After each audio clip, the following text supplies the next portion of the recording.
Good evening, everyone. This is Shantha here, and thanks for showing all the love so far in all the chapters we've seen. Let's continue our journey and see and unfold further chapters.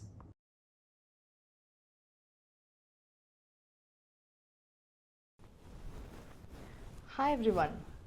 I'm in the most interesting chapter, which is the last chapter of this book, and I see a different style of Bharatanatyam called Kalbha. So I want to understand more from Ram about this dance form and how is it related to Bharatanatyam and what kind of a combination it is. It looks like a contemporary dance. So let's understand more from Ram about it. Hi Ram. Hey Shantha. How are you? Good morning again. Good morning. So what's up now?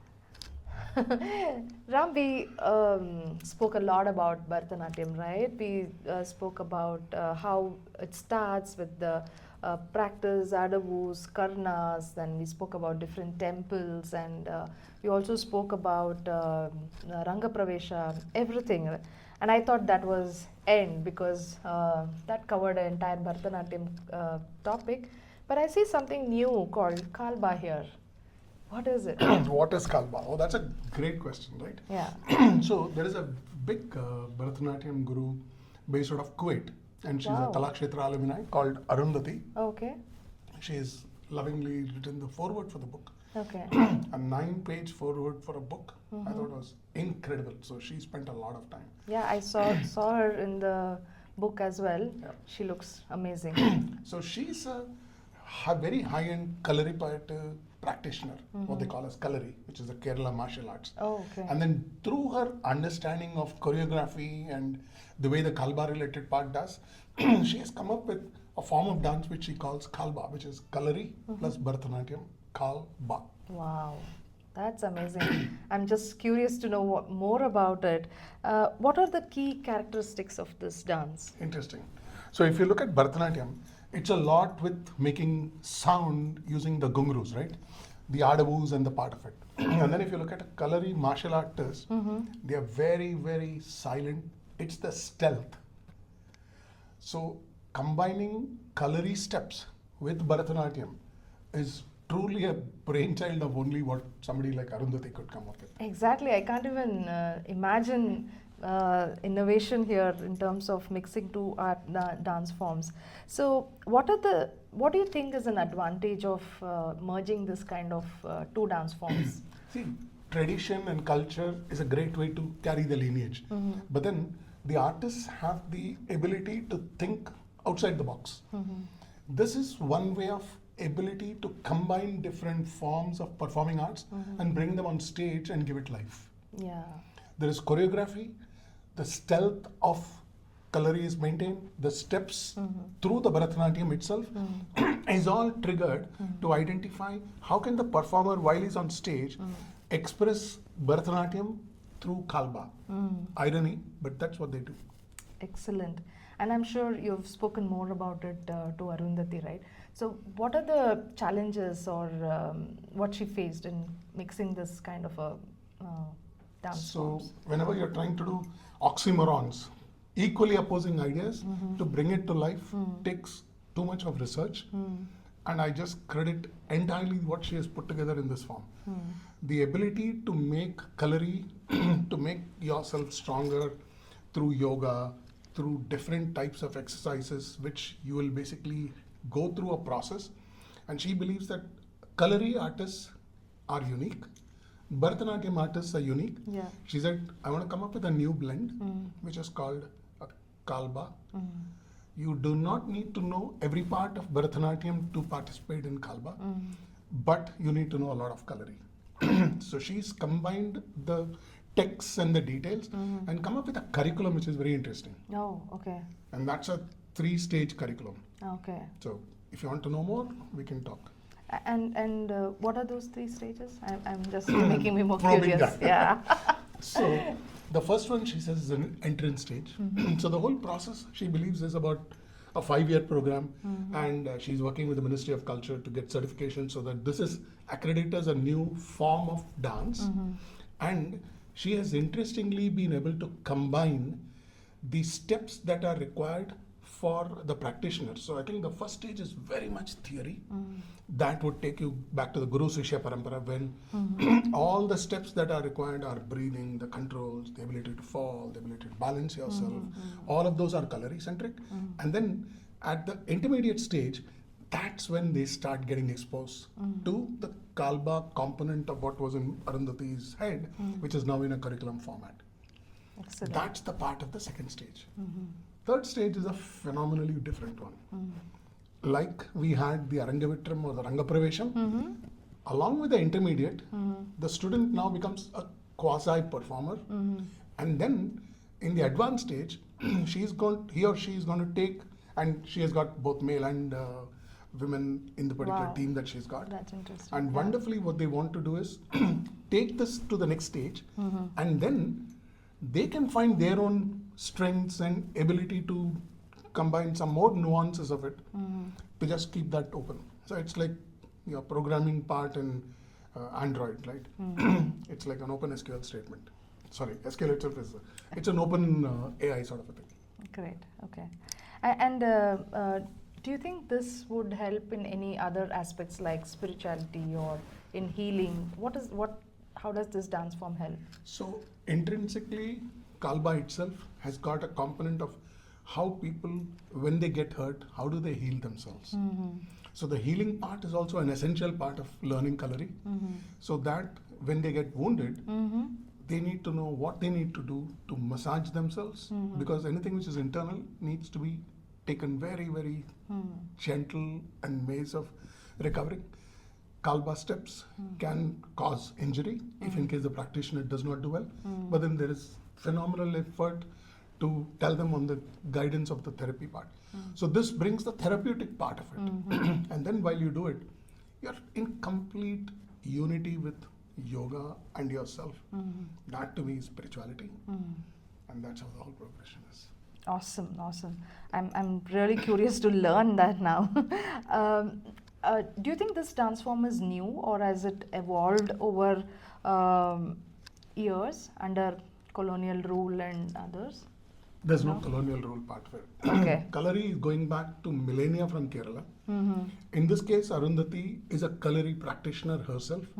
She's been a Kalari practitioner, I think, since about 2004 or so. It hit upon her as an idea because she's a Kalakshetra alumni and a gifted dancer by herself. She said there should be more for me to combine. A lot of Bharatanatyam dancers have used Kalari, but this one is a unique one to bring it together. I wouldn't even call it fusion. It's a new evolved method of dance.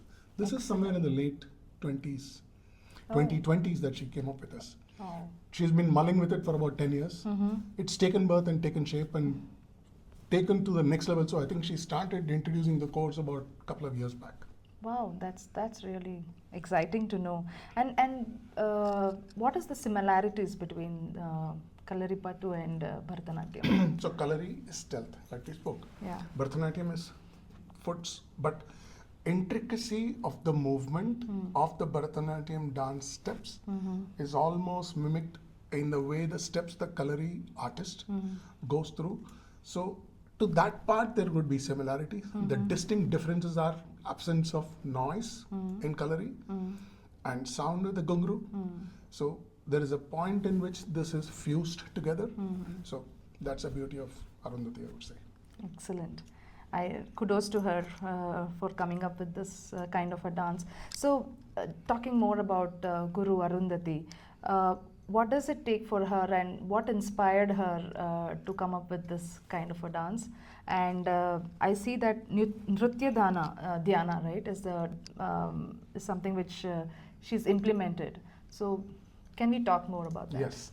So she, I think, went to the Kuwait part to stay around 2012. She started the Nritya Dana, which was already a school running. So they had their 37th annual day in Kuwait, for which I happened to be one of the members. She did a beautiful dance drama called Lankeshwara.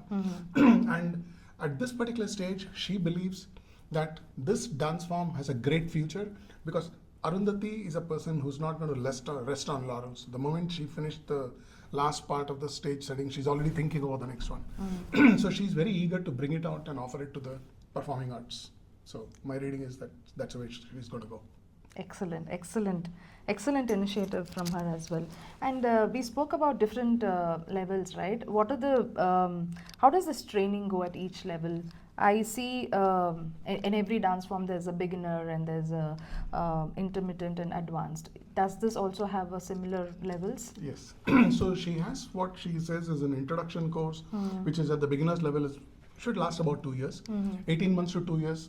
She says based on the performance and the evaluation of the child or the person, she could possibly promote them to the intermediate stage. Okay. The intermediate stage is going to be, the length of time is going to be at least 2 years for them to gain the whole control of understanding the theory and putting it to practice. There is more practical part of it, and they start involving themselves in group practices, group rehearsals. They may not still be ready for stage, but the prime time is more towards about 4-ish years. Okay. At that point in time, Kalari is definitely going to be one of the base. Advanced levels, I think she's still trying to tweak what could be the ones, and she's wanting to leave some space for the trainers to pause and the practitioners to take over. Okay. That's a good amount of time for the student to learn and get expertise in that. And one last question here, because I'm sure we can't cover everything in this conversation. How does this contribute even to the personal growth and the community cohesion?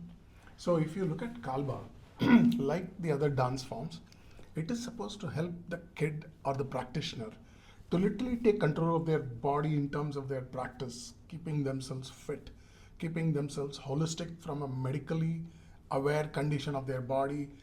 They're less prone to falling sick from what I hear her telling. Wow, really? And then Okay. that brings them a bit of calmness in them. They are basically getting more devoted to the art form, and since it's new, they spend 10 more time, and the passion for this, I think, grows very fast.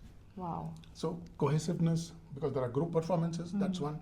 And then the impact on how they can impart it for the community. The community part is more involvement. They take contemporary subjects and then put them into the dance form to convey it to the audience. Wow. And the best part was you spoke about healing as Yes. well, right? That's really amazing. And I'm really curious to see this dance form on the stage. And people who want to understand a little more, or you want to learn more about this dance, or you yourself want to learn about it, please do go through this chapter. And I think it's explained in detail in the last chapter called Kalbha. Thank Thanks, you, Ram. Shantha. Thanks for explaining in detail. Thank you. Thank you.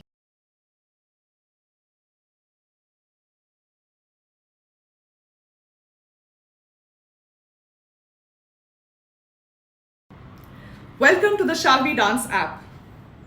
This isn't just an app, it's a gateway to the soul of Bharatanatyam, a platform where tradition meets innovation and where learning becomes an immersive, transformative experience. We created this app to inspire students, empower teachers, and ignite passion in anyone drawn to the timeless beauty of this divine art form. Here, we explore Bharatanatyam from its roots to its timeless horizons. We dive into its rich history and profound theory, tracing the sacred path from its origins to its evolution. With practical lessons, this app guides you from the simplest adavus to the most advanced techniques designed for learners at every stage of their journey. But this app is more than a movement. It is where art meets science. Together, we uncover the physics of sound, the interplay of tone, volume, and raga, and how these harmonize with Bharatanatyam to create something extraordinary. Let us embark on this journey together and celebrate the eternal essence of Bharatanatyam.